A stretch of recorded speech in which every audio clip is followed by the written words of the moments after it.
Hey. Here we are. It's another week of the RecPoker podcast. Hope everyone's having a fantastic time. I'm excited to be here. It is episode 659. This is our weekly chats edition of the podcast. We also have a weekly forums edition that's all about poker strategy. I'm Jim Reid, your host for both, and RecPoker Jim on socials. And I've got the best freaking job in the world talking poker with my friends every Monday night on the RecPoker podcast at 7:30 Eastern, live on YouTube. Join us for free, and you can win a week just for showing up every week. Now, we're going to be talking to the one and only Paul O'Reilly from the Irish Poker Open in just a moment. But first, I am proud to share that we are brought to you by Running Aces. They are the official sponsor of the RecPoker podcast. And most of what we do here is free. And all it takes to join our community is an email address and a smile, although we do insist on both. And since we're largely a volunteer-based organization, we really depend on support from our sponsors and from our premium members who take part in our advanced training materials and studying opportunities for only $22 a month. So come give us a try, and you can always get your first month of premium for only $5 by using the code RecPoker at checkout. And I just want to remind everyone, we love supporting local food banks around here. So if $5 feels like a lot of money, you can make a donation of any amount to a food bank in your own community. Send us the receipt, and we'll send you your first month of premium membership at RecPoker for free, just for helping out some folks that need it. Now, you get used to hearing my voice. They let me host the show on Mondays, but I'm only one man. It takes a group, a gang, a village, a crew to make all the magic happen around here. We call our leadership panel the RECing Crew. And if you want to learn more about me or the rest of the RECing Crew, you can go to rec.poker/crew. But you can just listen up as well, because we're going to be talking to a full house of panelists tonight. We've got Kim Kilroy, Chris Jones, Rob Washam, John Somsky, LoriAnn Persinger, and of course our invisible producer, Rob Gardner, in the booth. Tonight we're going to start with LoriAnn. LoriAnn, you were playing in some kind of poker league this weekend. Do tell us more about that. Yes, for the second year, I am a member of the Binksters Poker League. It's a 20-member league where we play the third Saturday of every month at Resorts World, where, of course, the first person, they give away 12 seats, but the top winner gets a main event seat. Last year, I was fortunate enough to get two $500 seats, but this year, I'm kind of in the basement, trying to move out of the basement. I'm currently sitting 17th out of 20th, but I did place third on Saturday, so that did help a little bit. Anyone else here play in leagues or have any league experience they can pass on? Well, I play in a local league. It's just, and Jim's played in it once. I've been playing in it for about 7 or 8 years, and I've won my main event seat 3 times. So pretty exciting. Three times. That's amazing. Yeah. Kim asked me to join invited me to join a few years ago, and I did. I played in it once. Really fun group, some really good players in there too. But I managed to sneak my own main event seat the first time I played the main. I should never have invited him. Right. That'll teach you. I give it in scoops. That's what you get. Back in 2018, I got invited to one of those leagues. In my first year, I also won a main event seat, which was very, very cool. I played again in 2019. Then the pandemic hit, and it kind of dissolved. And then I moved to Arizona, so I'm not doing it anymore. But I did win one seat, which was very, very cool. One of the things that was one of the cool things about the one that Kim invited me to was that some of the players would win seats and go on, but it was like an equity sharing package where everyone else who was in the league would retain a portion of the equity. So if you went deep, then it's a good situation, because it's like the cream rises to the top. The better players go on to represent the pool in the event and share some of the winnings. Is that what this one's like with you as well, LoriAnn? That's exactly what this one is like. So right now, I'm not the cream. I'm at the, unfortunately, like I said, I got some laddering up to do, but that's exactly, it is an equity share Binkster Poker League, which is really, really nice. So it's almost like a win-win. Yeah, and I guess it's just really different from like a satellite or something that other players may play to win into, where you own, all of yourself. But I do like this way of kind of sharing it with the rest of the group. That's thankfully, cool. like I said, 12 gets seats. So there's a bunch of us that are kind of grouped together. So we've got 4 more. So I'm not out of it yet. So still got. So that must be a big group to give away that many seats. How many? 20 members. 20 members. Yeah. Okay. All right. Good for you. That's exciting. Now you're our actual resident Las Vegas person in situ. You're the beat reporter down there in Las Vegas. So am I? Okay. I think so. I think so. You've earned that by now. Okay. So we were going to talk about some fun things to do while you're there. Why don't you take off your new segment here with us, LoriAnn? Okay. Well, thank you for that segue. Yes. For the first segment of what we're calling LA and LV, the first thing I want to concentrate on is if someone's here on what I refer to as a poker trip, is here for 3 to 4 days, and they want to take a break from the tables, or maybe they played a tournament and they bag for day 2 and they have a day off, and they want to do something fun, non-poker that's budget friendly, but close to the strip, close proximity to the strip. I have a few suggestions for you, and these are things that are unique to Las Vegas. They're easily, like I said, you can get there whether you're walking, driving, taking rideshare, or public transportation. So let's get started. The first one on the list, and it is definitely what I would consider the most budget friendly on the list because it is free, but it is one of my all-time favorite free things to do in Las Vegas, and that is the Bellagio Conservatory and Botanical Gardens. And it's shaking heads. Everybody knows, like I said, it is one of my free things. And I am always impressed by what their horticulturalists, hey, I said that right the first time, are able to do with flowers and displays, which they change those displays 5 times a year. Each one is seasonal. And the 5th one is changed for the Lunar New Year, which they just changed on January the 11th. And this year's theme is the Year of the Snake. Second on the list is the Pinball Museum and Pinball Hall of Fame. Hey, Chris is here. I love that. And if he knows, my favorite place in Vegas. Then there we go. See, I'm naming places people know. It's actually, are you familiar? Right. It's been in Las Vegas since the 90s, and its original location was on East Tropicana. But since April 2021, it has been at a much better location on the South Strip between Mandalay Bay and the Welcome to Las Vegas sign. It's on the north side. A lot of people know the Harley Davidson store that's right there. But absolutely, they have, in addition to a great collection of pinball machines, which, by the way, includes a WPT, a World Poker Tour pinball machine, which I've actually played. They also have a lot of old school arcade games. And admission is free, another great value. And most of the games to play cost 25 to 50 cents to play. So in short, this makes this a fun, nostalgic, and inexpensive way to spend a couple of hours. Third on that list is the Mob Museum. Now, this one is located in downtown Las Vegas. Again, I love it. Familiar with this. So if anything to add later, please. But it's downtown Las Vegas, and this is any and all things mob. Now, I'm not sure if that's a good thing, but I will tell you the museum itself is great. Absolutely love that. I've been there several times. And for this one, the general admission for that one runs at $34.95, and it goes up to $56.95. But that second price includes 2 interactive experiences, which they offer 3. And I had to check my notes. There's a crime lab. There's a firearm training simulator, and there's also a distillery tasting because they happen to have an on-site speakeasy. They offer discounts for Nevada residents, students, military, and law enforcement. But if you don't qualify for one of those discounts and are willing to get there before 11 a.m. or after 5 p.m., you can take advantage of a $7 discount. They do have a small adjacent parking lot where they charge $8 for 4 hours of parking. And last on the list, I'm not sure if anyone has done this one, but this is Fly Over Las Vegas. And this is an immersive flight simulator experience is what they bill it as. But if someone has done it, I will say it's an incredibly realistic flight simulator. And because it not only includes the seats moving in the motion, it also includes scents, wind, and mist sprays. There's a experience we did where we went through a waterfall and actually got splashed in the face by water.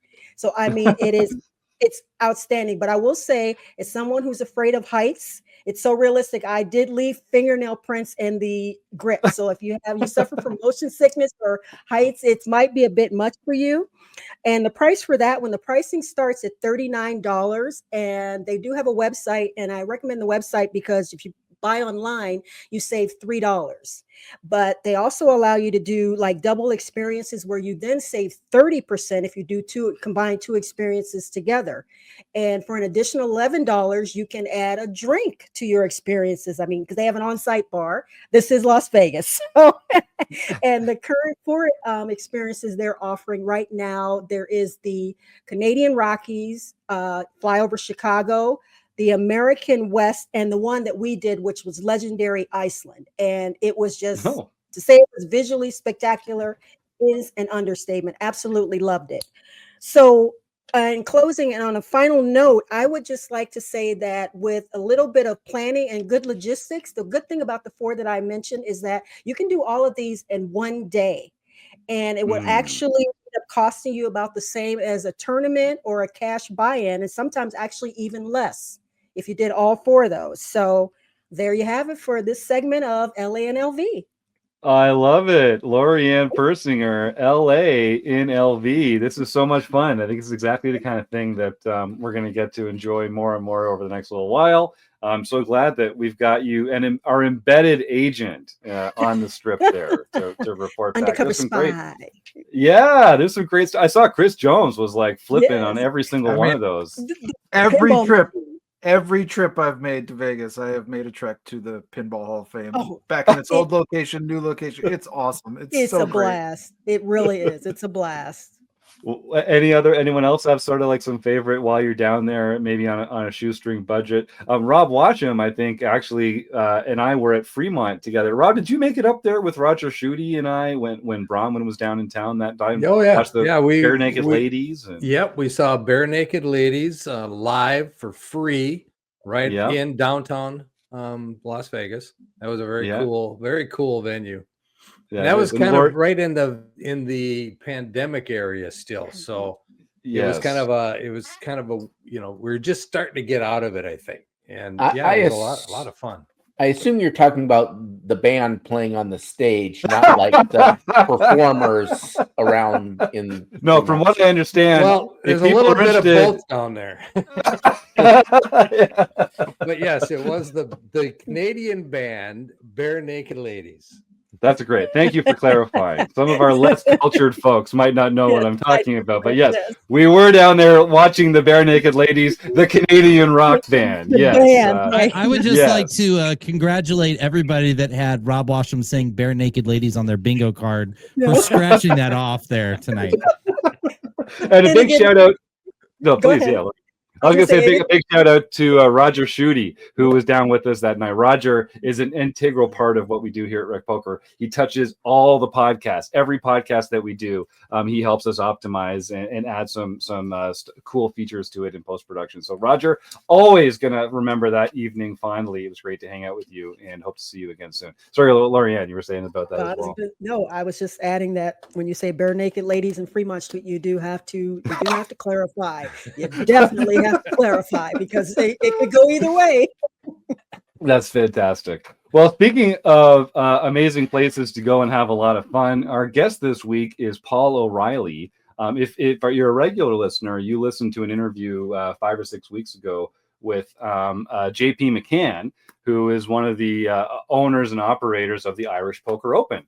Paul O'Reilly is his partner, who is a really interesting story. He actually used to be one of the owners of the Irish Poker Open. If you listen to the interview, you'll hear it, but he sold it, operated it for a while, got an opportunity to buy it back with JP. They've been running it and just doing such a great job with it for about 8 or 9 years now. So we had a fantastic interview with Paul. We're going to be queuing that up right now. Unfortunately, he couldn't join us at the time that we are broadcasting this, so that interview is pre-recorded. We're going to show it right now live in the broadcast, so please stick around and enjoy the interview. And we're going to give away all our usual prizes and announce our home game winners at the end of the show. So if you're live here in the YouTube chat, stick around, enjoy the interview, start typing the words food bank into the YouTube chat right now. And then we will, as soon as the interview is over, we'll have a little more talk about what's going on at Running Aces and the Home Game Club. We'll give away some prizes and we'll wrap up this week's interview. So without further ado, here we are with Paul O'Reilly from the Irish Poker Open. Should be a good one. All right. with Paul O'Reilly. I've been looking forward to this one for a long time. Paul, you and I had the chance to meet at last year's Irish Poker Open, and we're going to talk a lot about that. We're going to talk a lot about poker in Ireland. We're going to talk a lot about poker generally. We're going to talk about hospitality. But first, welcome to the RecPoker podcast. I'm so glad you could join us. And the first question right out of the gate is, if folks don't know who Paul O'Reilly is, how would you describe in your own words your own role in the poker world today? I am obviously, Jim, nice to be here. Thank you for the intro. I am one of the owners of the Irish Open which will be happening in a few months' time in Dublin. I'm probably the person you might not see as much as my partner JP.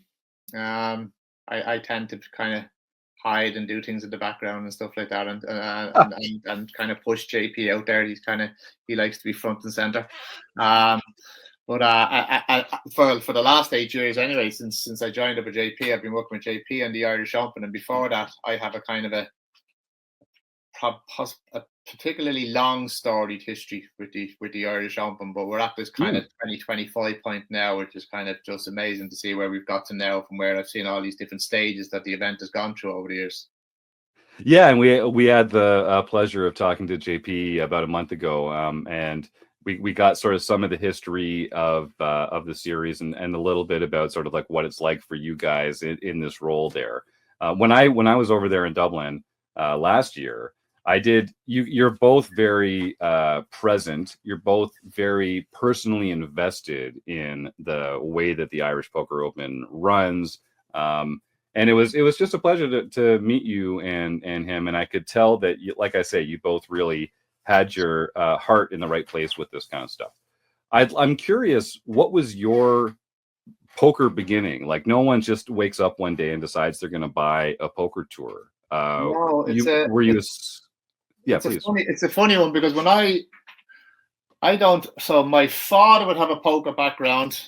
He would have played with a lot of the old school. Now I'm talking back in the late 70s, early 80s. He would have been playing the old 5-card draw games. So they would have been my first introduction, would have been the old 5-card draw games around Dublin, where they would have been. And you would have got, like, these were the days when it was like, I don't know, maybe before Euros, maybe £5 or £10 to enter, but you get hundreds of people in this room. I always remember them because I'd only be allowed buy-in once, maybe, or whatever my dad gave me. I always remember to be a woman sitting beside you, because it was even back then, it was for everybody. And I always remember, like, a particular thing. I was playing a game and there was this granny, and she was terrible, and she just kept on taking £10 out of her purse. I never seen a woman just keep going at it. And I remember another guy sitting on the right side, just going, this fella has my number. Now, I was only young, but realistically, I didn't really get into poker until I came back from Australia.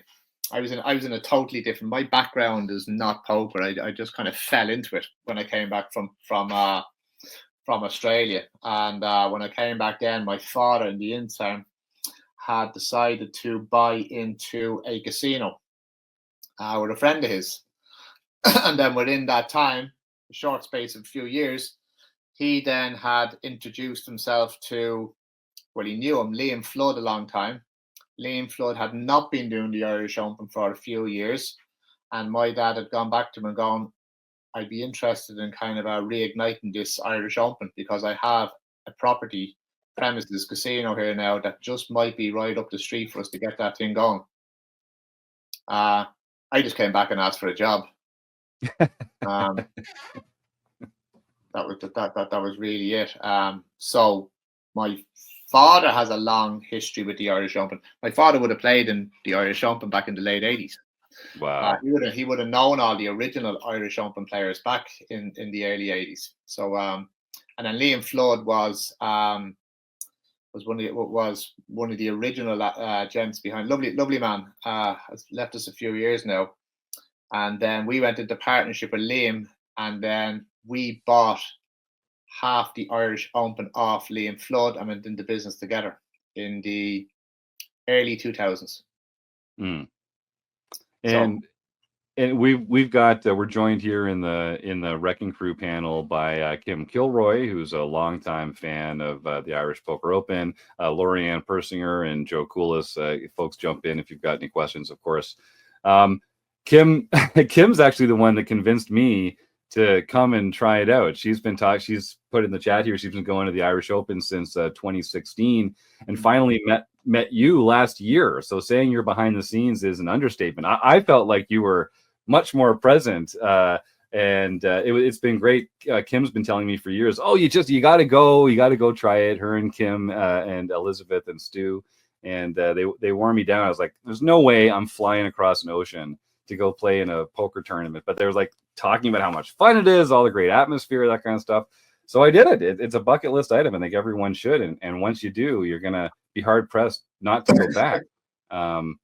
It's a real funny egg, Jim, because when I get that, Kim, and it's funny because in fairness, we kind of had a few drinks this year, myself and Kim and Elizabeth, a few others. We had a ball now. I tell you, we had some great nights out.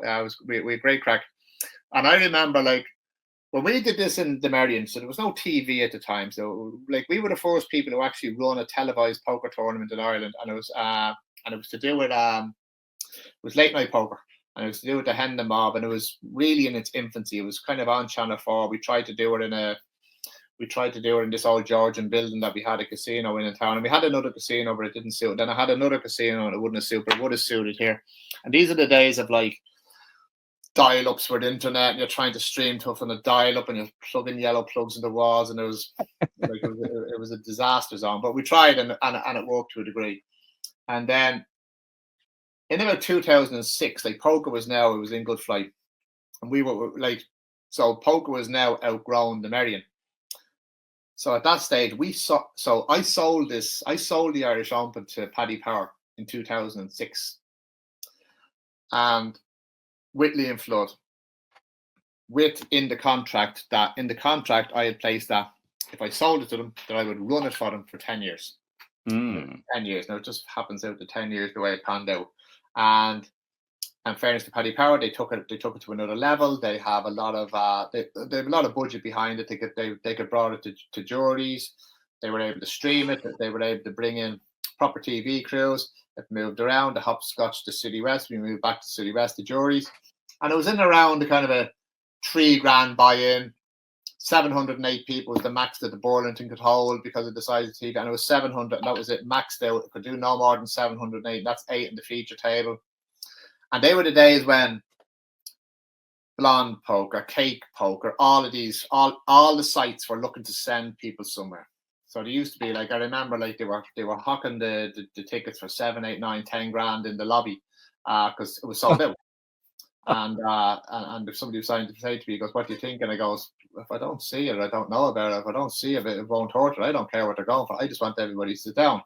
And we were only working in this kind of 10,000 chip stack hour-long clock, so it was a different type of game, and it was a freeze out.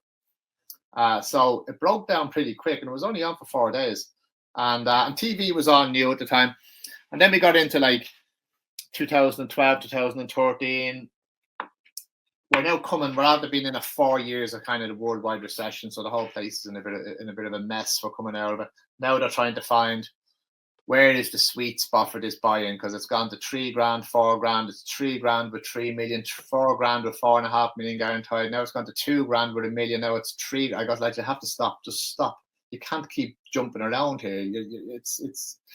And the more you jump around, the more people don't know what's going on. They don't know the guarantee. They don't know the buy-in. And anyway, in the heat of the hunt, they got to 2016, and I was given first. It was kind of in the contract as well. It was an unwritten handshake, really, that I'd be given first option to buy it.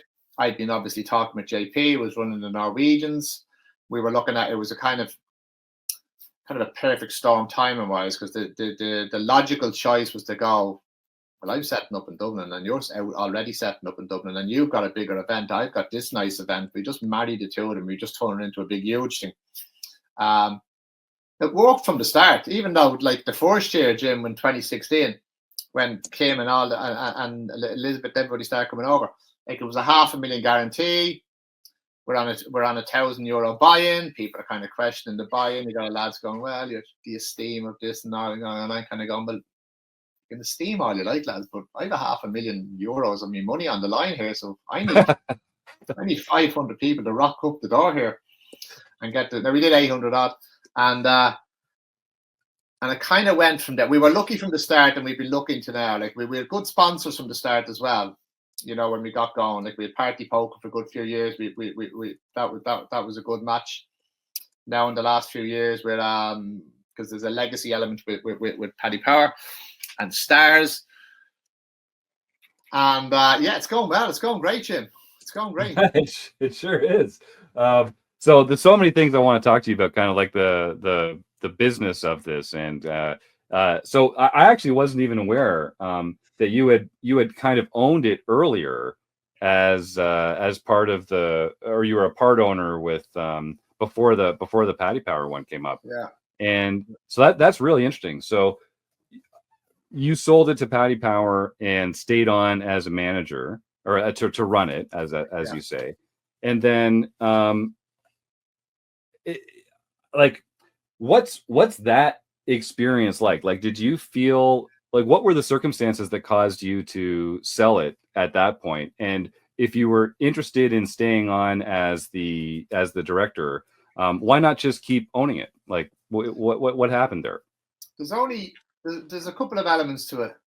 One, a company like Paddy Power comes along and offers you money, and sometimes you look at it and let's call a spade a spade. Sometimes you just don't.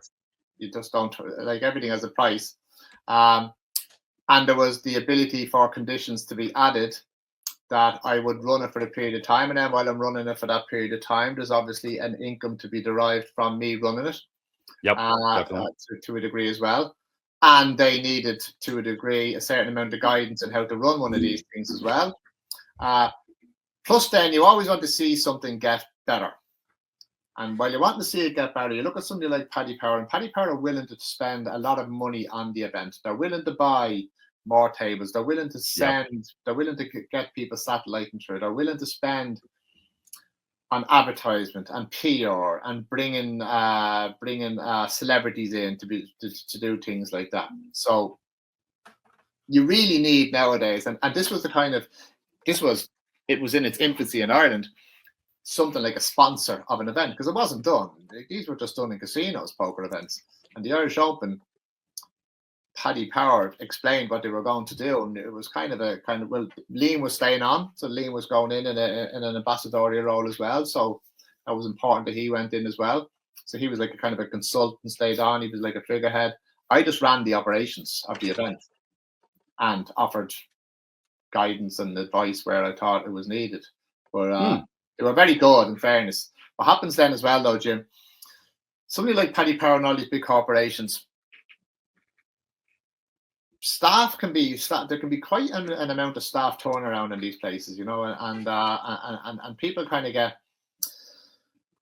just get a little bit, they just become a bit kind of lethargic. They move on, other people come into positions, then you're kind of re-educating people, and then sometimes, and then focus of a big company sometimes just changes and they move into other realms, and then things start to go to the wayside. So it was great. It peaked, and then as it was kind of losing its shine, that's kind of when we decided to make them an offer for it. Yeah, that's very cool. And you know, we spoke to JP about that renaissance that you guys brought almost 10 years ago now, and how it's just been growing and getting better and better every year since then. I want to follow up. This is something that you both have mentioned, this notion of, at some point, it's a freeze out, it's a fixed number of entrants, and people are selling their seats in the lobby for a profit. So am I understanding this correctly? So like it's a $3,000 buy-in, but people want to play in it. It's so much that they'll pay someone else more than that to take their seat. Is that right? 9-10 grand they were going for. They were going for 9 and 10 grand, outside. That's insane. So but like, because they only get €3,000 of equity in the tournament, but it's like, so is it folks that just feel like they have such a big skill edge that they can pay $9,000 to play in a $3,000 tournament. Like that's crazy to me. Jim, they just came over to play. They didn't have a ticket. They thought they would buy in. I've no ticket. I'll pay $9,000.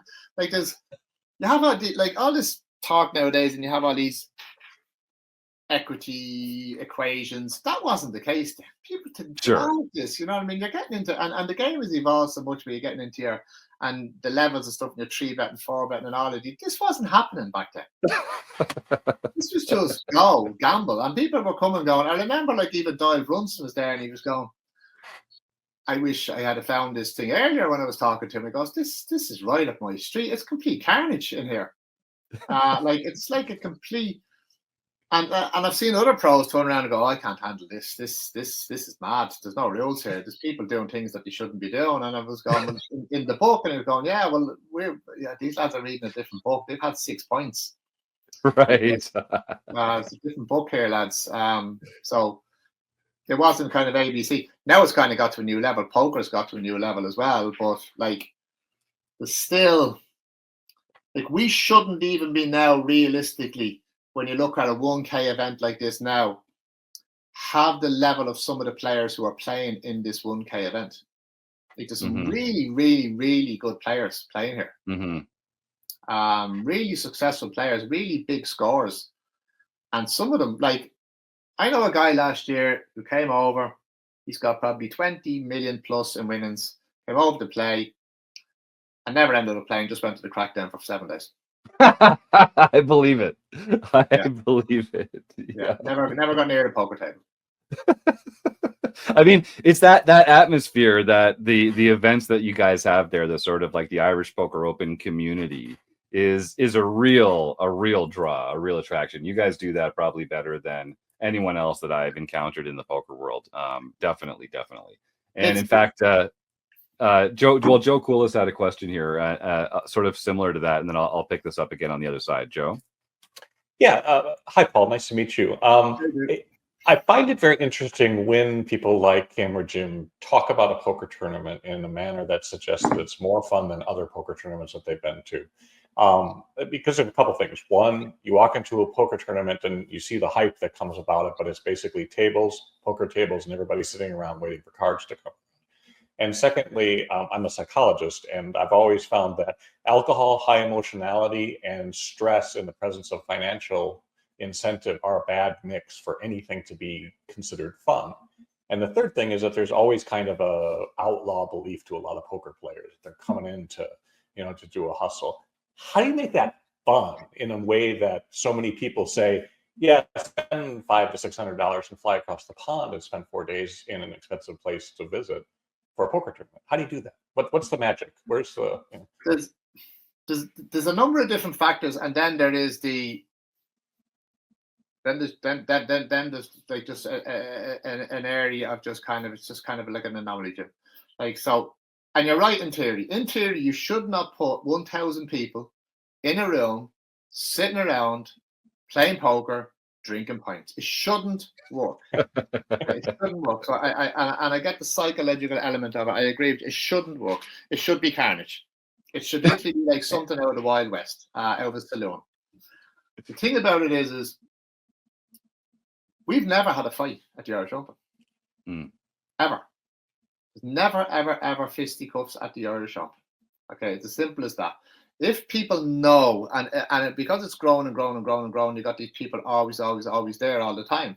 People just, like if somebody is getting leery or out of hand, for example, people just turn around and go, look, why don't you just sit down and relax there? Like, well, it's only it's only a game. Okay? It's not the end of the world. Go and then somebody might just turn around and goes, come on, we go outside and you have a point. And you just go out and you'll have a point or two, and then they go back and it'll all be forgotten about. So you're right, it shouldn't work. And you see these events around the world, and I've been all over the world, and I've seen poker events all over the world, and you go in and they're sterile. It is, you walk in the door, you register, you buy a bottle of water, you sit down, you nod at everybody puts on the headphones, nobody talks, and game over. Okay. We allow headphones and people do these things. Most people take the headphones off because there's a fella nudging you beside you and he wants to know where you're from and he wants to have a chat to you and he's after seeing something you're wearing, and so there's a general interest in where all the people are, where people are from. So people want to meet Canadians, Brazilians, Americans, South Africans, all of these different people. People want to go, and there's a general thing in Ireland anyway where we're kind of a bit chatty, and especially if we have a few pints, and we like meeting new people, and we like to a degree learning about new people, and we like to kind of get on with new people, and then we kind of start coursing, and we have a bit of crack, and then we have a bit of banter, and then we just kind of fall into this kind of session, and it is what it is. And then you meet up the next day, and you go yourself, and next thing you're having another pint, or you're having a chat, and you end up meeting new friends and all, and there's a kind of a growing thing. So, and the funny thing about it is, a lot of people have tried to replicate what happens at the Irish Home. So they take it away, they try to open a crack den of some sort, and they try to do a bar, and they try to put on music, and they try to put on them things. Because you can put them all on, but if it looks staged, or it looks like you're trying too hard, it won't work. All we really need to do is make sure the music is good, make sure the bar has drink, make sure there's poker in the room, make sure all the staff are doing what the staff do, because the staff are very good. The staff know how to get on with the people. We encourage the staff to go and have a pint with the players some nights, okay? Because it's all one big. It's like we're all one big group, and so we're always so kind of just happens. It's a funny thing, and sometimes you can't. It just happens. It sounds a lot like what you're creating is a home game in a tournament sphere, right? Because that's actually what I got into poker to do. Is I started in a charity tournament where all friends get together and we all throw a bunch of money for a charity in the middle, and it's just fun because people care, but they don't care that much about it. And it sounds like that's what you've almost created in this event in comparison to, instead of the money being the focus, it's like, well, come play our home game. We'll have a good time doing it. Is that a fair representation? In fairness, there's a guy, a gentleman from Calgary, lovely guy, Raphael, and big man, lovely guy, and he calls it the world's biggest home game. So that's exactly what he calls it. It's the world's biggest home game. He goes and like Brian, other fellow from Montreal, he goes, Paul, I go to Vegas every year. And I go to Vegas, and now I'm just going, I don't even know if I'm going to go to Vegas anymore because there's just no fun in Vegas, not compared to this. He goes, I don't even drink, and I'm having fun in that crack then, and I'm going out. And in fairness, we're going out. Look, there's great things you can do in Dublin as well, and we try and bring people to the highest pub in Ireland, and we go on Guinness tours, and we go on whiskey tours, and we do all these kind of touristy things, and we can go horse racing and dog racing and all of these things, and there's a big rugby stadium down the road, etc. We do all of these things. And then we have music on, and we have music on during the day, we have music on the evening, we have music on the night. We've got beer pong games, shuffleboard games. We're playing all sorts of weird and wonderful games. Even this year, I'm only like, and a lot of people would like to, like I'm talking about what are we going to do this year? We're in 80s mode. Okay, we need to be looking at an 80s karaoke night. We need to be looking at an 80s disco. We need to have a fancy dress 80s. We need to be doing all of these things. What about, and the great thing is with Poker Stars as well, for the fact is, and sponsors in the past, partner, they can't do a lot of these things when they're kind of listed companies, etc. But it's great that they can look at us and kind of go, well, this isn't their event, that's their event. So we need to just embrace that it's their event and just run with what they're doing. Like it's so we can do kind of, we kind of draw the line sometimes because we have to kind of like, we have a few pints with 7J and then we come up with an idea and then we kind of go, yeah, like, and then we have a few more pints and then it goes, yeah, kind of, no, I think we kind of might be, we might have a legal issue there. But let's go back a few steps, and I think we're kind of not legally problematic there, and but most people just like, it's not all about drink, it's not all about poker. And it's in the middle of that, there's a kind of a camaraderie about it. Like Kim, you're going to meet new people there. You've met all these other new people. People are greeting you every year, I would imagine, and new people you're meeting all the time. And you just kind of meet new people again. And all of a sudden, like Jim, if you're back next year, people are going to remember you. You're going to meet a whole raft of new people again. And that's kind of what gets people coming back all the time, because they're constantly meeting new people. And suddenly you're sitting down, and realistically, should Kim Kilroy know all the people that she knows at an event? Probably not. Would she know all them people at another event? Possibly not. But people will make an effort to go, that's that Canadian girl I met her last year, Kim. I'm going to go over and say hello, or I'm going to talk to her. Yeah, it's a special thing, and I think you mentioned it earlier. Like the field of players that comes to the Irish Poker Open is this really interesting mix of some of the best players in Europe, some of the best American players, and then just a lot of folks that maybe only come out to play poker once a year, and they circle the Irish Poker Open, and they're going to be in Dublin that week. They know they're going to have a great time. And so you really end up with quite a variety of skill levels at the tables, but also folks from a lot of different walks of life. And I think that's an element that you guys have captured really well, because it's not like a lot of other poker series where the attraction is simply the poker. So the people that are there are just like only very serious poker people. You've got this cross section of recreational players, folks that might not even consider themselves to be recreational poker players, that they know they're going to come and have a good time, and the energy there is very consistent with that, and I love that. Is there a way that it's a people's tournament, Jim? You see, this is the thing. It's a people's tournament. Okay, you win the main event, you could possibly win nearly €500,000 this year if you win the main event, and you could win the mini Irish Open with the million guarantee, and you could win an awful lot of money. You could be winning like for a 200 buy-in, and if you got lucky and span it through with one ticket, you could win yourself a couple of $100,000. And there's like so many events. Like we got 36 events this year, and a lot of them are now 2-day events, kind of because we're trying to give people a bit of breathing space and a bit of downtime as well away from the tables. So, but it's still a people's event. There's a lot of money, like the €7.5 million in tournament payouts last year. Never mind the 50 cash games every night for the most part, and you're probably looking at 10 million plus this year.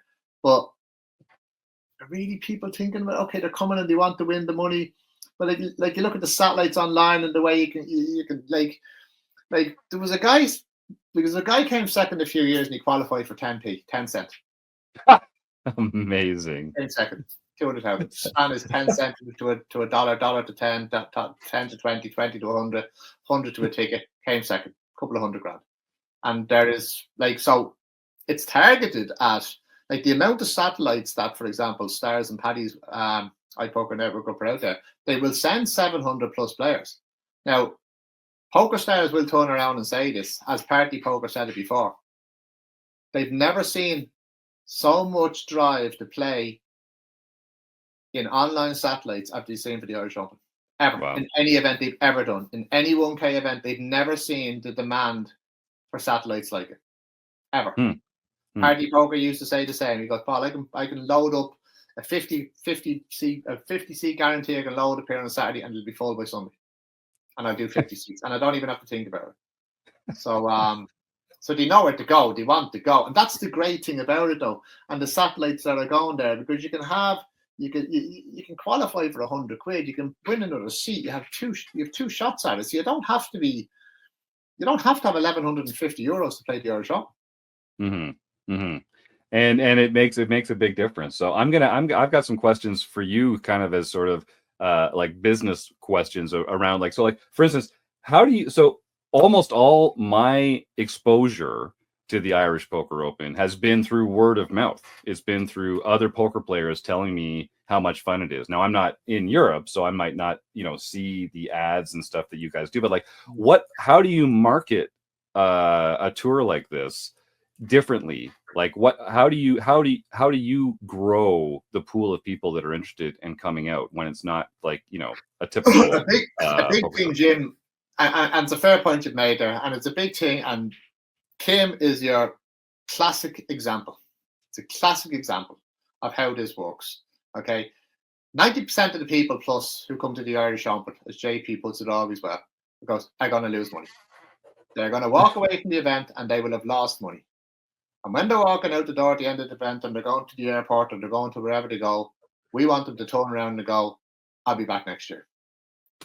And I'm bringing 5 people. Right. And that has been happening for 8 years. So for 8 years, a handful of ladies came over from Canada, and now they're the third or fourth biggest traveling nation coming to the Irish Open, and probably again because there doesn't seem to be something going on at the time. And I was in Canada last year as well, and I was there in January last year, and I've seen tournaments in Canada, and I've seen the way, and I look at, and I was at one tournament, and I was going, these lads are missing a trick here. This is not how you treat. This is not how you treat players. What I'm looking at here is not how you treat players. I go, the registration is too high. There's no entertainment. There's nobody in the bar. Nobody gives a shit about these players. We listen to players. We listen to feedback. We're trying to improve. Even this year now, events going from 1 day to 2 day. So that element of it, of people going away and having a good experience, Jim, and talking to their friends and talking to people they know and recommending it, that's a huge plus for us. You can do so much online. You can do so much with social. You can do so much with partners like PokerStars and Paddy Power, driving action, driving awareness, driving advertising, driving satellites. So it's a mix of all of those things. But I would say the number one thing is really just word of mouth for us is a huge thing. Really is. Well, it's working, that's for sure. And I also want to talk to you about the staff.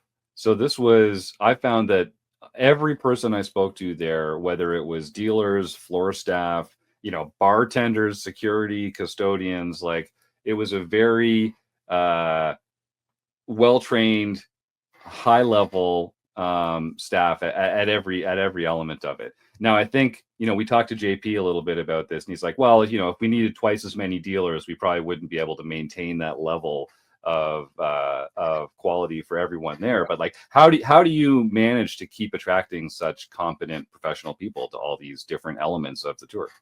The good part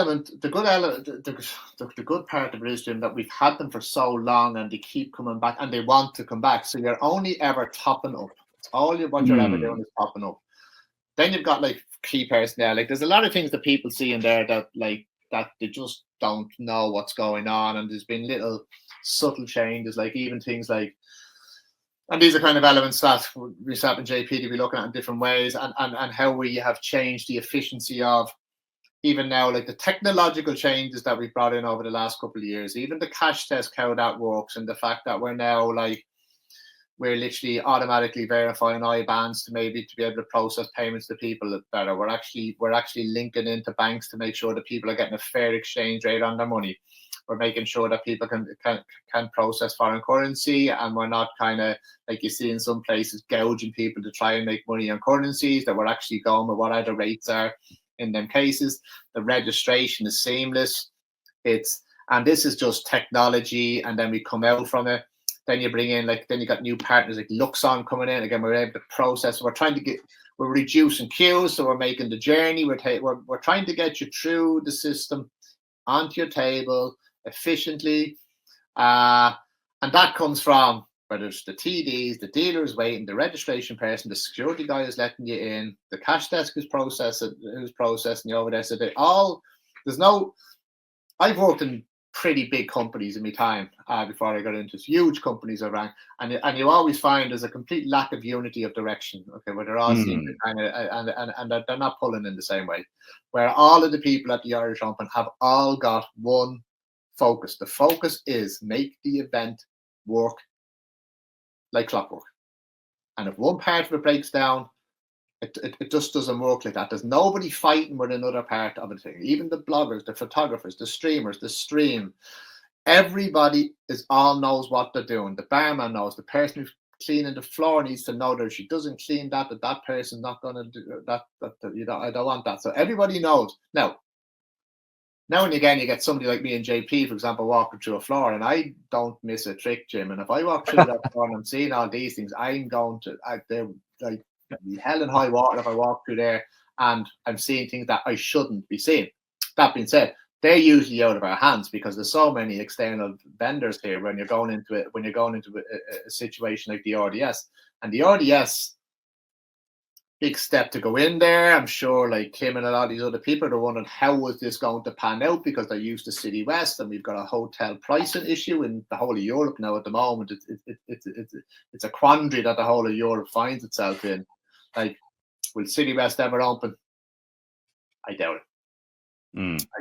I doubt it, because that war is not going to stop. And you can't. And people kind of go, well, you should go back to City West. And they go, look, we can't help the fact that the 750 families living up there who had to leave their home because their house was blown up. So have a little bit of humility you have to kind of try and get people to have as well, and realize that you're giving out, you're going into playing €1,000 event in a capital city or thing. Then people are living in a bedroom in a hotel, thousands of miles from their family. So you kind of, and look, for most part, 99.9% of the people are all great. There's always a problem. There's always somebody Sure. right. And then you chat to them and you kind of go, well, I hear you. I understand what you're saying, but let's kick on.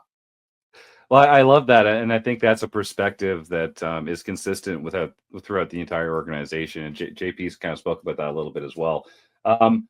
You've set new attendance records every year for the last 8 years, I think, and it's obviously a very popular series. It's obviously, a lot of people would look at it and say, okay, well, that's a successful festival that these guys are putting on. My question to you is, honestly, how do you guys measure success for the Irish Poker Open? Like, obviously, numbers are they're the key metric, and obviously, the more numbers, the more success. And as you can see, this year we're adding 4 days because we believe we're at this we're just in this zone now at the moment that now is the time to do it, and we wouldn't have done it if we didn't think that we could still offer the same experience because we've got new high rollers, we've got new mixed games, and we're targeting a new amount of people to come to the event as well. And this is from people asking us these things as well. So obviously numbers are a metric, and numbers are great. And then you kind of get in the last 2 years, you have these kind of GPI award thing that we were in last year, and and I'm not really kind of into that type of thing, but it's nice to be, because you're in good company there when you're in you've got two categories, and one of them is the best event in the world, and you're there with the main event of the World Series, the main event of the WPT, and I think it was the main event of the EPT, like the 3 biggest tournaments on planet Earth, and the Irish Open. Yeah. €1,000 buy-in game. Yeah. 100 million in prize pool, 50 million in prize pool, 40 odd million in prize pool, and little old us over in Ireland, me, Kim, all us guys, and we're sitting over here playing a €1,000 tournament, and we're going, well, it's great. And then you got a standalone event, and you voted in there. Now, okay, the World Series is going to win, and WPT is going to win, and that's all well, because I don't know, but you're in good company. So they're kind of nice kind of things that kind of come with it, Jim. And but there's just a general, if you look at even last year when we were kind of talking about poker stars during the event, and they're kind of going, it's kind of weird, Paul, because you look at where you are here, you're looking at this room, and you're kind of trending, at the moment, and they have people who look at all of these things. You're not just trending poker wide, you are trending worldwide on Twitter, and it's not even to do with in the poker community. I've never seen €1,000 buy-in in the top 10 trending things on Twitter in my life. And we're spending millions on this stuff. SEOs and metrics and blogs and streams. We can't get anywhere near this. So it's the success really, it's the growing numbers, but the growing numbers are a result of people being happy. We want people to leave happy. That's a huge thing for us, Jim. And the fact that we try and say hello to as many people as we can. Okay, they're not just numbers walking in the door, buying into a tournament, paying registration to make us money.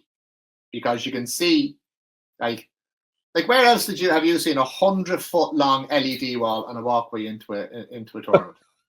Right. Yes. It's really, really impressive. A lot of that stuff that just blew us away. Yeah, I bet. So, but we don't mind that.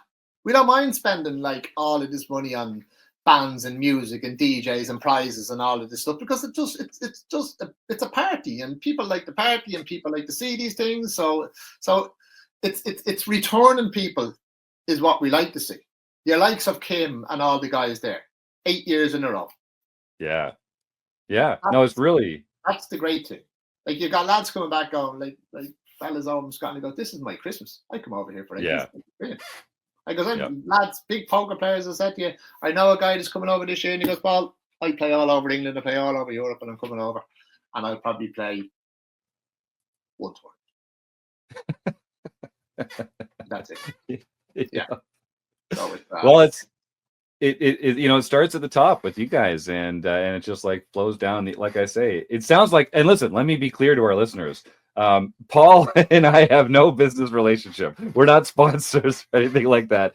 He's not paying us to say nice things about it. It's just genuinely such a wonderful experience. It's great to be able to have you on the show and to kind of raise the profile amongst our listeners for what a great job you guys are doing. Now, we are, Jim, in fairness, I might just add, we are lucky with our sponsors, for example, with PokerStars and Paddy Power, for example, because like the stream they put on, for example, it's second to none. It's top of the boat stuff they're doing there. This we're not doing some kind of crappy RFID card. That's a serious setup that they're doing there, and they have embraced this because they're kind of going, like, we're just going to roll in with it because we don't really know why it's doing this and how it's doing that. And now the whole of PokerStars, they've all FOMO. Like, they don't even know why they want to come. There's people taking time off work to come to the Irish Open, and they're not even working. They just put over.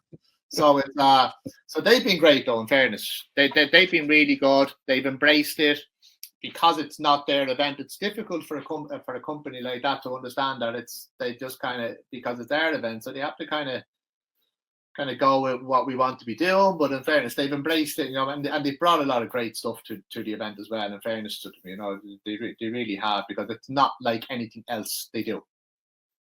Yeah, and so that's actually a great tangent here. So I've got two more questions for you, Paul, and then we'll wrap this up. This one's from Kim. So do you get some say into which events are streamed, or like, do you have some control over some of that, like post-production stuff? Her question specifically is, will they stream the ladies event this year? Okay, if somebody told you something. Are you in the know here or something, are you? She looks very innocent from here. From here, she appears to be very innocent. That's all I can say. I'll give you an example. I tell you, this could be a bit of this could be hot off the press type thing. So.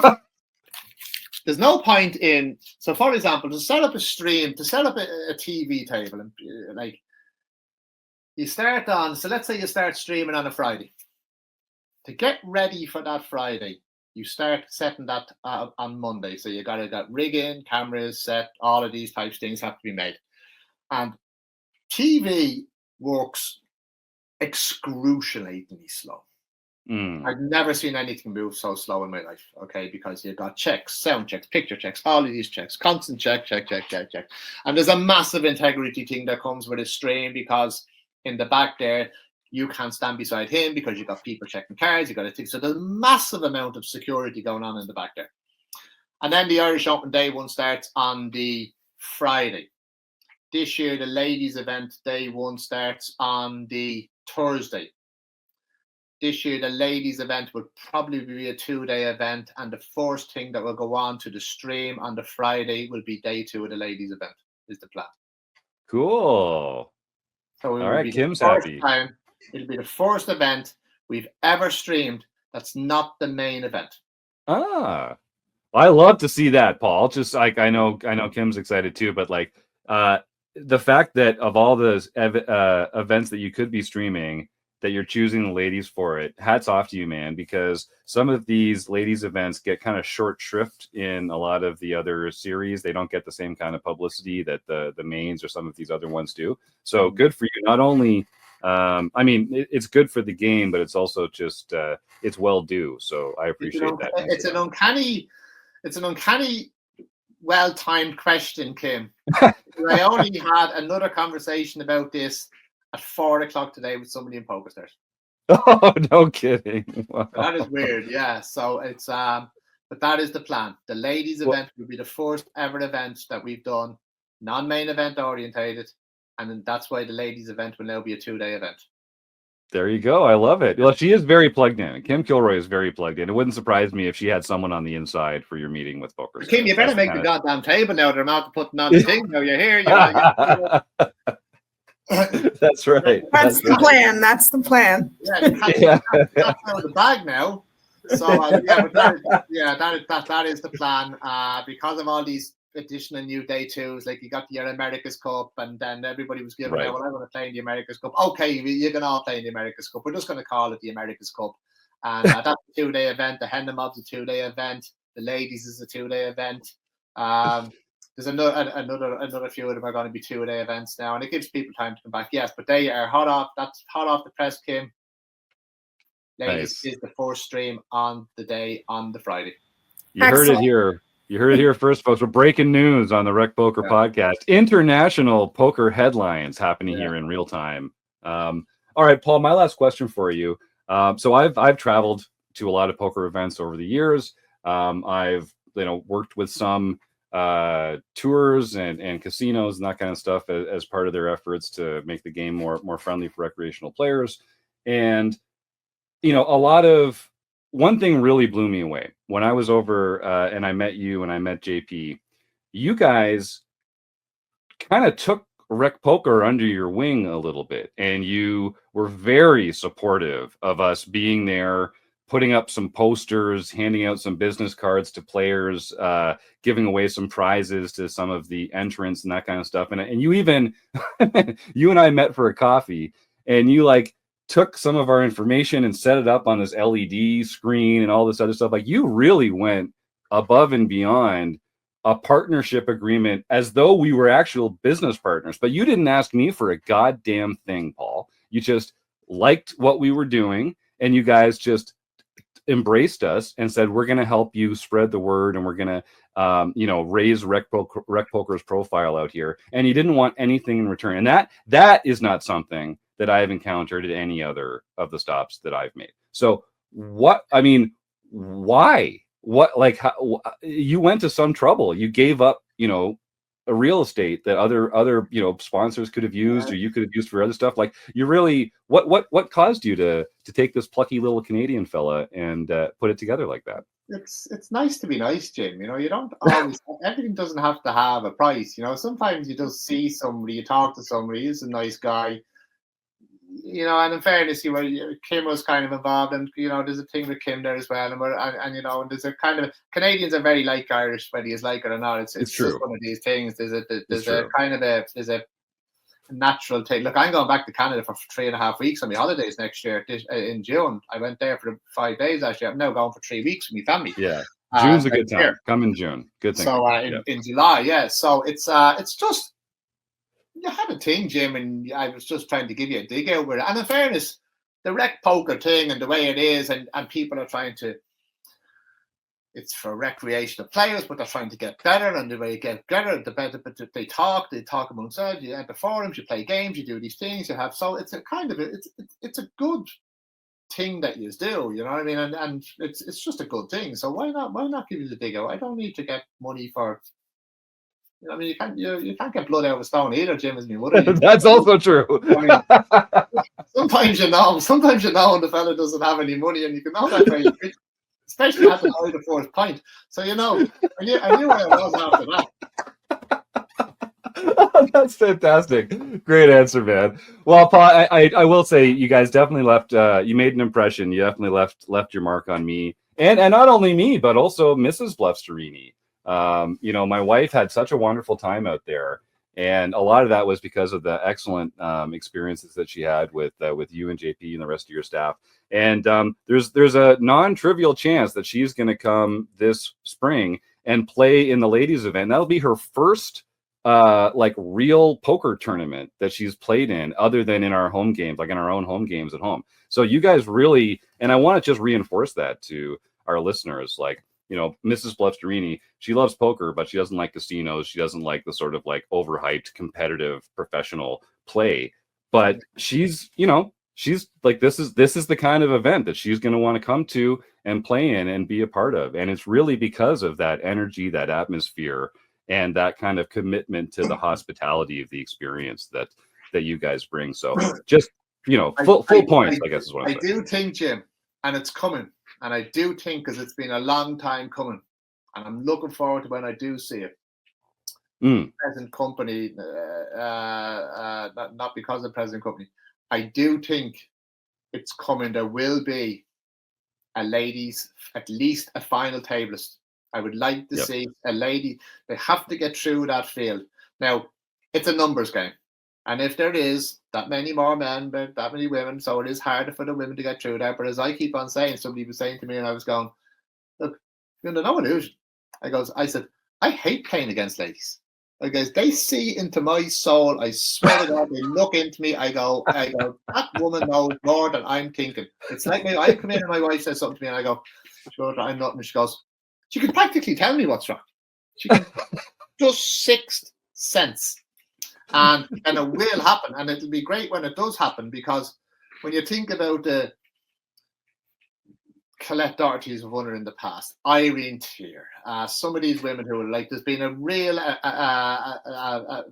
good Irish Open winners in the past, and so it's coming, and it's like it'll be great, because I don't particularly like playing against, like, some of them ladies I play against the cash games. I just sit down and I go, no, you have all my money from last night. I'm not giving you any more money. I can give you no more money. So it's so I either laugh at people who be thinking, like, it goes, oh, there's a lady at the thing, and it goes, actually, she's all your chips, and she goes, yeah. I goes, do not underestimate these ladies. I goes, that's just you're in a whole nother field here of things. I goes there, and I'm saying this years because there was a time years ago where I had to have a real think about whether, it's a good while ago now, whether I would have a ladies event. And I'll tell you why. It wasn't because I didn't want to have a ladies event. It was because I believed that the ladies were every bit as good as the men, and they shouldn't be put into an event on their own, because I thought it, to a degree, might look like that they weren't as good as the men. And I was kind of going, they're every bit as good as the men. Now, push comes to shove, it's a very good event. It's a great event. But that was my initial thoughts. And this is about 10 years ago, and that was my thoughts at the time. I watched my mother playing for years. I watched my granny playing for years. And I go, and that was my thing. Why should I have? Now, I know they did a World Series thing, and then men were dressing up as women and all of this nonsense kind of carry on. That bullshit. Yeah. Bullshit, yeah. And they're just causing trouble. But yeah, anyway, back to the point of being, Kim, I will see you on Friday on the stream. That's right. Killing it. Yeah. And isn't it going to be great, Kim and Mrs. Blusterini at the same final table? That's going to be great. I'm really looking forward to that. All right. Well, Paul, this has been a real pleasure, man. So we're gonna close out the show here with Stake, Study, Stack, and closing the action. So Stake, Study, Stack. I'm going to give you 3 names.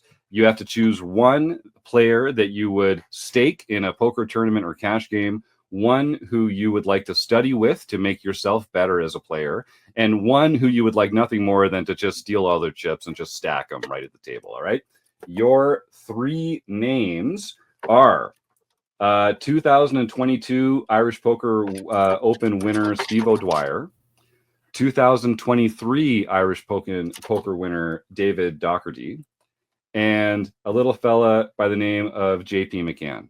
Stake, study, and stack. How are you going to do it? Stake. Stack is JP is shit. Sorry, I don't recommend him for stake then. No, awful. Awful. Now, you can get shit, he loves it. And don't get me wrong, I'm as bad. So he's not stake. I'm definitely not studying. No, jeez, no. So we'll have to go with the last stack. Yeah, no, it's not. No, yeah, the worst of the 3 options, please, Jim, for JP. Stake, study. Yeah, we don't make it easy, Paul. I mean, JP was easy, but now these ones are a little tougher. You've got a guy in there with about $50 million worth of winnings, and then young Docherty is a real good upcoming player. I'd probably study with David, and I'll tell you why. he's in that realm of people with your Darras and your Dave Lappins and all of these guys. They're always bouncing ideas around each other. They're always talking. They're always chit-chatting. They're always kind of expanding their game, talking hands, doing stuff, talking stuff I don't even understand what they're talking about, you know. So I'd probably go with, and then I'd just like to stake the man all the money because he only plays, but he's playing all these big events. Yeah, I'd study with David. I'd stack things. I'd stake Steve. There you go. All right, good answer. Actually, I should ask you one more question before we close out. We're going long on this one. I can't help it. You're a great guest, Paul. What's one really annoying thing about working with JP McCann? Oh, Jesus Christ. I mean, try and restrict it to one. One. Just one. Just one of them, please. Yeah. Jim, we're totally different kind of characters, really. You know what I mean? JP's a kind of a,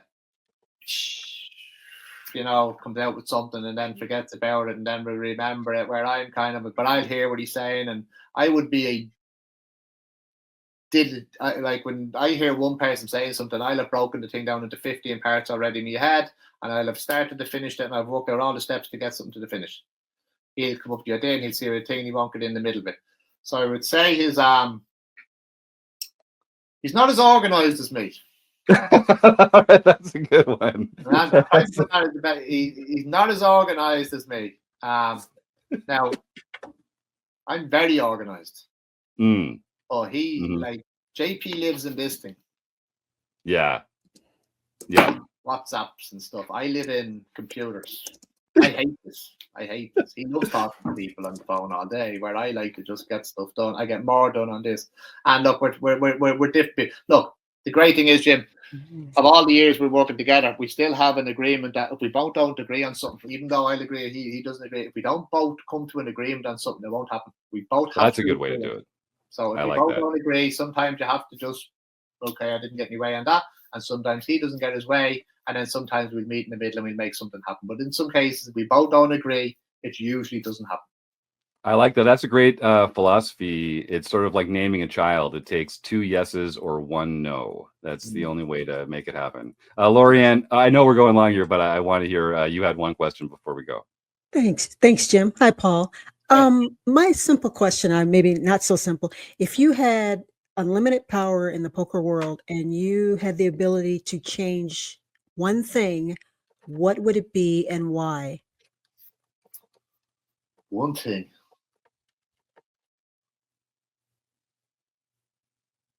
Slow play. And I'm going to say slow play. These people who are just looking at you and put their chips and they're talking about and he's crapping out him and all of this, and he's always going to fold. All this wasting my goddamn time. Get on with it. But there's an element to that, and I'll tell you why. I sit now at the table, and when I go play poker, I like to sit down at the poker table and I like a beer. And I usually have had 3 beers before I even go to the poker table because I like to smoke and I like to talk. Okay, so I like to talk to people. And then I got the guy who's saying to me, what was your EV range there when you were doing that with the 4-bet? And I go, listen, dude, I don't know what you're talking about.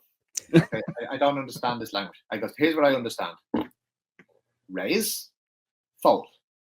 Raise, fold, raise, fold, raise, fold, raise, fold. That's all you will hear from me is raise or fold. I don't know what you're talking about. I all books. And look, it's probably all important information that you have. And I'm not that good. I just want to go and have a few pints. And if I get knocked out, I don't care. So I just can't listen to all of this chitter chatter. And it's usually from a guy who's not going to call anyway. So yeah, like just enjoy the game.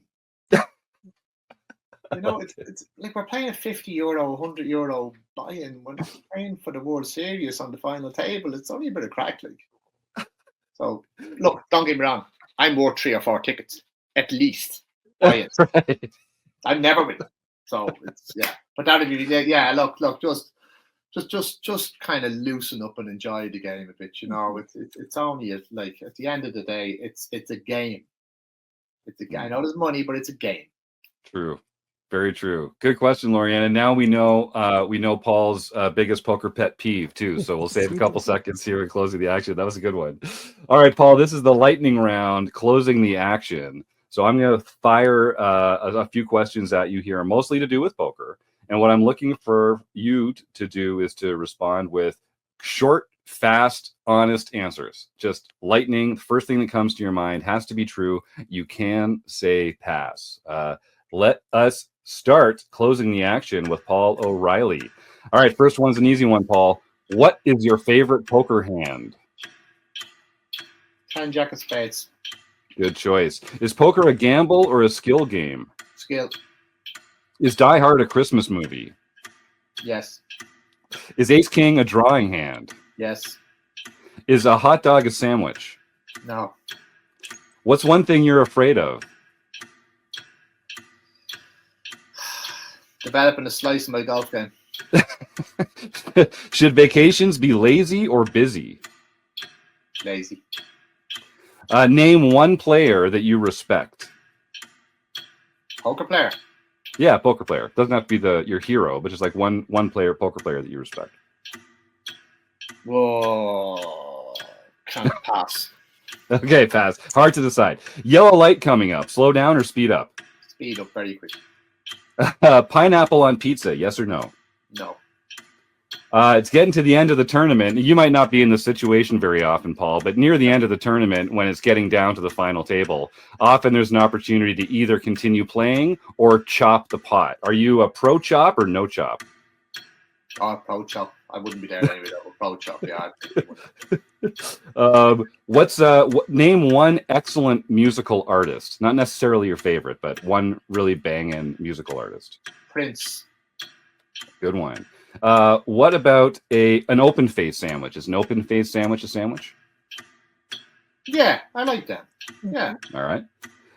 What's one thing you cannot live without? Golf. Good answer. And who is your poker nemesis? Anybody who sits across me. Anybody. Don't have an nemesis. All right. Anybody. There we go. I love it. All right, we're doing some quick. That's the end of our closing the action speed round here. We're doing some quick math here. I've got you at, let's carry the 4, 651 points. Very, very excellent finish there, Paul. 651. That's you win the opportunity to buy me another pint of Guinness in April. Congratulations! Give this man his prize. That's wonderful. That's a booby prize. Hey. You're the first person to ever actually win a prize at all, so I'd suck it up, mister. You'd be happy to have it. This is like we're making a first ever on the podcast, giving away a fantastic prize. You're the gift that keeps on giving, dude. Well, Paul, I can't thank you enough for sharing this time with us today and for your heartfelt efforts to make the poker world a better place. I want you to know that it is noticed and appreciated. And we're all lucky to have you and JP and the rest of your fantastic crowd. We look forward to hopefully seeing you all, Jim, Fairness, Kim, everybody. We really do. It's we're in full flow now, dude. We're in full flow everywhere. We're literally full hands to the pump now at the moment. 10 weeks, go. It's hard to believe. Yeah, counting down the days and spreading the word. Yeah, exactly. Paul, if last thing before we let you go. Do you have any like social media handles, or is there something that if folks want to find out more about Paul O'Reilly, other than going to the Irish Poker Open website, which we'll link in the show notes, is there anything else you'd like them to check out? My goddamn Facebook is being hacked, Jim. That's why. Oh, right. Yeah. I have 23 notifications here from the world and its mother. You've been hacked. Okay. No, Jim, because I'll tell you why. I use social media for business, friends, family, stuff like that. I'm very private. I don't even tag myself with regard to people. I go away with people. My brother be going tag them. I don't need. I go in here. I don't need anybody to know the only people I need to know who I am in the world with are the people I'm here with in this part of the world. So I'm just not into all of that. Wise. I think you'll. Don't get me wrong. I look at Twitter and I look at Trump and Musk and all of this nonsense that's coming down the road for America and everything that's going to come down the road here. And Joe, I was like, I know. The lunatics are running the asylum, as I like to I look at it. But it's so I like kind of seeing that. And, I see that you guys are going to be Americans now, and you're the 51st day or whatever. Don't even start. Don't even fucking start with that with me right now. Good Lord. That's a whole other conversation right there. Yeah. The Indians are all getting £1 million each. They're all going to be living up there in their mansions while they mine their ore. So it's kind of mad. But so yeah, I'm not my life now for 4 months, Jim, is all Irish. Every I've been now, a focus is on this event. Good for you. Good for you.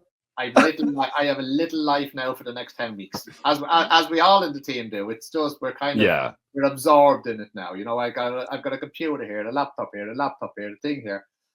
Every day, we never stop now. Well, keep it up, man. You're doing great work, and give everyone, our best wishes and our thanks for keeping it up. Paul O'Reilly on the RecPoker podcast. Thanks again, Paul. Have a great night. I see you all soon. Kim, good to see you. See you, folks. There he is. I'm glad we finally got a chance to have Paul on the show. He's over there across the pond, so it's not always a convenient time to get him on. But we decided the best way to do it was just pre-record. And such a fun guy, such a great, his heart's in the right place. You can tell talking to him and JP McCann, what drives them to make the Irish Poker Open such a fantastic series. Always love talking to those guys. Always love talking to those guys. I've known them for less than a year, but I feel like they're bosom buddies already. What can I say? Any surprises for the gang here from the interview? One thing, if we'd had more time, I would have asked him. He talked about having to put up the guarantee in some of those early years. And as the owner, it hadn't occurred to me, but I guess you're the one putting up that, $4 million guarantee or whatever it is. I'm sure you're going to make up, the bulk of that in entrance, but guarantee is kind of a powerful word. I mean, over there it is. I know it means a little less than that to some operators over here in the States, or at least it has over the last little while. LoriAnn, you had this great segment off the top, LA and LV. I'm excited to be sharing some of your tips with our audience over the next little while. Do you want to just do a little recap of the 4 places and where you can find them? Well, certainly. What was I going to say? No. Just to recap. I mean, I guess I could have said no, but since we're here. Don't leave me hanging like that. Let's do it. Yeah. Since we're here to recap, the 4 I mentioned today are the Bellagio Conservatory and Botanical Gardens, which is absolutely free and pretty much based on the name, I don't think needs an explanation of where it's located. Center Strip at Bellagio. The second one was the Pinball Museum and Pinball Hall of Fame, which Chris and I both love. And that is located on the south end of the strip between Mandalay Bay and the Welcome to Las Vegas sign. In fact, it's on the northbound side of the strip, just north of the Welcome to Las Vegas sign. The third one is the Mob Museum, located in downtown Las Vegas. It's just north of the Grand Hotel is where it sits. And last but not least, Flyover Las Vegas. That is also located directly on the strip, right next to the Hard Rock Cafe and directly across from Park MGM. So once again, all these are very convenient, whether you're walking, driving, ride sharing, or taking public transportation. There you go. And I remember when you'd said flying over Las Vegas. At first, I thought that was the zip line thing that they were doing over at Fremont Street when I was there with Rob and Roger back then. But that sounds even cooler. I absolutely recommend it. And there were some comments in the YouTube chat as well about other fun things you can do while the show was going on. I know when I was down there, my first time in Vegas, I went down with a couple of friends. And we rented a car and drove out to the Hoover Dam. I definitely recommend that. That's a great idea. Definitely recommend that. Getting out to Red. Go to the bridge as well. What is it? The Pat Tillman and the O'Callahan Bridge. That's almost adjacent to it. That's even higher than the Hoover Dam. It's pretty impressive, and a little scary as someone who's afraid of heights. But like I said, it's very impressive. I bet. And I think Chris Jones, you had also mentioned Mount Charleston. If I'm saying Yeah, that especially right. if you're there in the summer during the World Series and it's like 119 degrees, Mount Charleston's always like cooler. So if you have a little time away, you got a car, you can get up there, you can get a little bit of cooler air, which I appreciate because I don't like 120 degrees. Nice. We're gonna close out the show pretty shortly here. If you're live in the YouTube chat, I just put the link to the Irish Poker Open webpage in there. You can find all sorts of great information. Their series this year starts on April 10th and runs until the 22nd. I believe it's got a ton of events, and it honestly is so much fun. I really encourage you, if you've got an excuse to get yourself over to Ireland, do it. That's the time to be there. We're going to give away a prize in our food bank raffle. We're going to announce some home game winners, but first, Rob Washam, you're in charge of our premium membership ROI competition every month. How did we do last month? Who were the big winners? Well, in December, the number one was a RECing Crew member, Elvida 11. Whoa, Joe Coolis on fire. Way to go, Joe. Good for him. And number two was another RECing Crew member, our own Poker Geek MN. There he is. No surprise there. See, I mean, John, he does run all the tournaments. So, like, for all we know, he's got a couple back trap doors in there. You know. Well, not only do I run them, but sometimes I even send the results to Rob, so he doesn't even, know. Yeah, I don't know. Trust me. He sends me text files that I can get the information from. So who knows the validity of those files to start with. Yeah. Congratulations, John. That's a tough field. So way to go. You had the second highest ROI out of any RECing Crew member or premium member in the club. What about third place, Rob? Well, we do have some premium members now. We have Oslo Borger. Yeah, Tron. And then we have Ben Marr. Oh, how nice. Elizabeth Ben. I probably shouldn't be doxing all these people, huh? Right. And then Mazo Dana. Yep. I know who that is, but I won't, although they've just doxed themselves because that's their name. Hi, Dana. Congratulations. And then another RECing Crew member, East Coast Bitters, making an appearance. Oh, love to see it. Ben Enslow back in the RecPoker home games streets. Little Lucy is 6 months old, and Ben's got all the time in the world now. Right. And then we finish up with a couple of premium members, Kellis 196220, followed by Now You Said It. Coming in fifth of the premium members. And I'm actually not going to dox either of those people because I'm a grown, mature, responsible person who has impulse control. But congratulations. Congratulations to all our fantastic winners. And Rob, who was the number one? Tron Vidar Stensby, I believe. Oslo Burger. Oslo Burger. Oslo Burger, you are the number one highest ranking ROI premium member in the month of December. So this is a fun thing we're doing in the home game club. All you have to do is you have to play at least 4 of our free play money home games, and that enters you into our ROI competition every month. And the number one ROI member, the player that had the highest ROI, you win the prize of getting to join us on the show at some time in the future and meeting the guest of your dreams, or at least as close to the guest of your dreams as we can get to agree to come on the RecPoker podcast. So congratulations. Send an email, please, Tron, to jim@rec.poker, because I'm the guy that books the guests, and we will get in touch and find a fun guest coming up for you to enjoy the interview with. That's nice. And Rob, we're also going to give away a prize tonight for our food bank raffle winner. But you have some details about our premium membership as well. Yes, for our prize tonight, we'll be giving away a free month of the RecPoker Premium. If you're already a member, you can choose from one of our learning partners. And speaking of our learning partners, in our book study, we were going over post-flop leaks on the river last week. And one of our learning partner videos is from Solve for Why, called Navigating the River.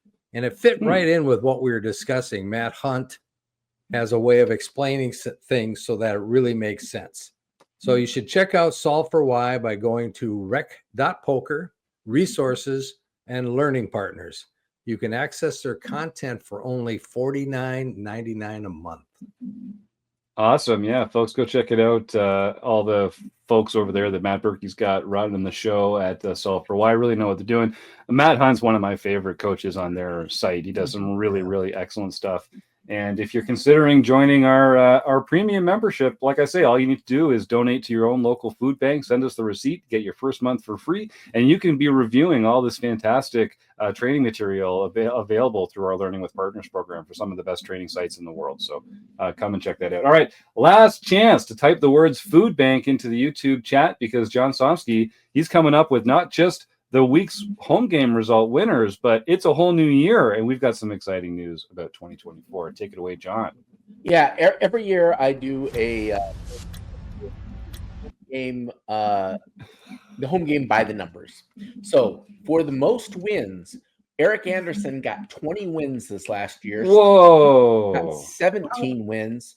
And then Jeff S. and Kim Kilroy both tied for 15 wins each. Nice. For the most played, nobody played all 423 tournaments that we offered last year, but a few did come close. E. Anderson, 85, Eric Anderson registered for 414 tournaments. Wow. Roy CA, David Westerveld, 409, and Isenma registered for 378. That's like Magra levels of involvement here. That's fantastic from Eric and Dave. Each have over 400 home games. Congratulations, guys! Wow, that's amazing. All right, keep it up. And then we had two people for the most pins. We had two people who won 4 pins. Bone Crusher 14, Marcel Dusick got 4 pins. The No Limit Hold'em bronze, mixed player of the year silver, and the daily bronze. And theoretically, you could win up to 10 pins in a year, but no one's ever come close to that. And then Evil Roy CA, David Westerveld also got 4 pins, a No Limit Hold'em bronze, No Limit Hold'em player of the year silver, a daily bronze, and a daily TOC silver.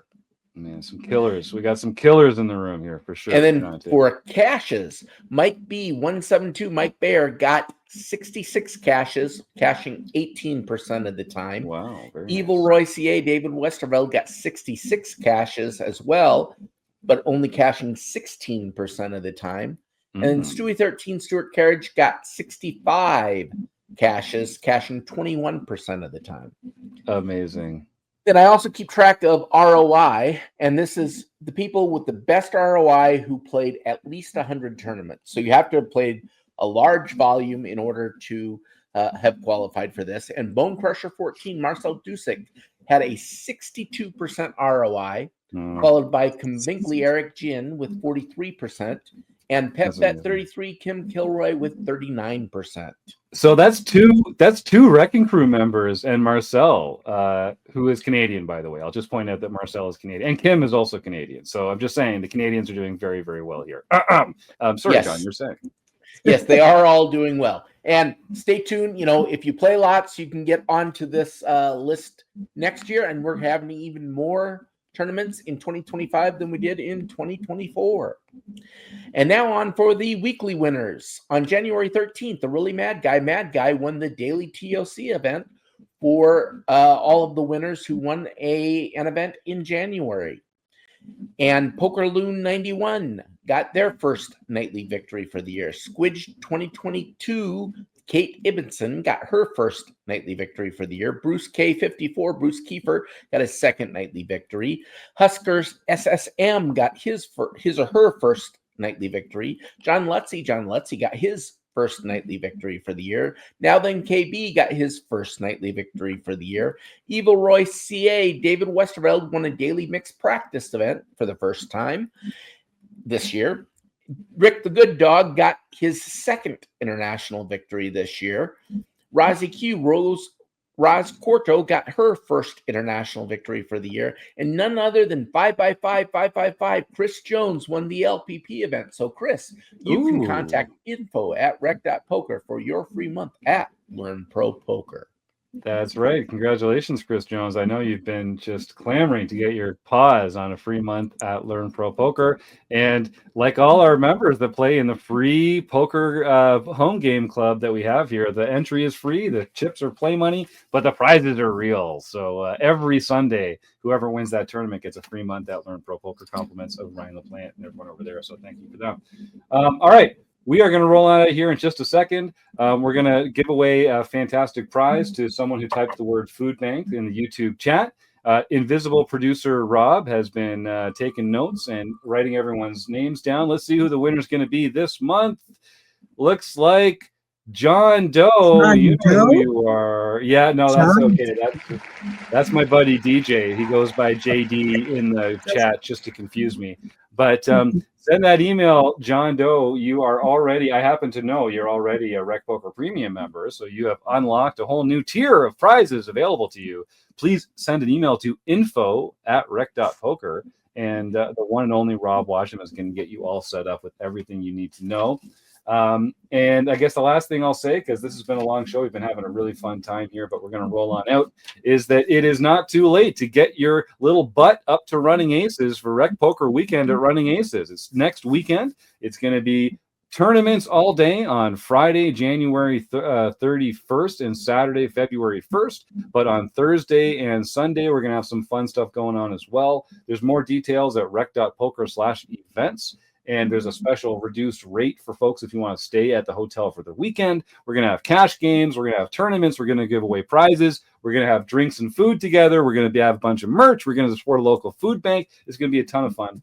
So if you're in the Twin Cities area, come on up for RecPoker Weekend at Running Aces. All right, gang, let's wrap it up. I want to give a great thanks to Paul O'Reilly for being a fantastic guest, Kim Kilroy, Rob Washam, LoriAnn Persinger, Chris Jones, and John Somsky. Invisible producer Rob Gardner, couldn't do it without you. Would love to thank all of our YouTube chatters. Of course, our sponsor, the wonderful Running Aces Hotel, Racetrack, and Casino, and all of you at home. We couldn't do it without you as well. So thanks for tuning in to the RecPoker Podcast. We'll see you next week. Good night, everybody. Bye, everybody.